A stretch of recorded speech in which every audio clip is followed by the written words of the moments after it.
Shanti. Buyurun. Tantra ne demek? Yani, Tantra, yoganın en ilkin məqsədi sayılır və çox qədim dövrlərə sürükənir.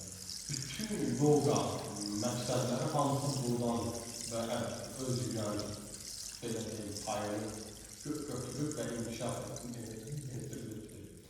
İstərsə Hatha yoga, istərsə Kriya, istərsə Kundalini, hətta Raja, eləcə də bunların cəmi olan Ashtanga yoga, bunlar hamısı qədimdə Tantra yoganın içində olurlar. Tantra, bu iki hecalı sözdür.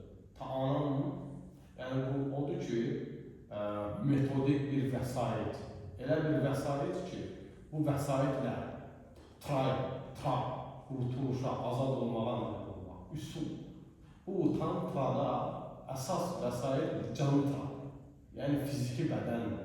Tantra yogaya görə fiziki bədən çox müqəddəsdir.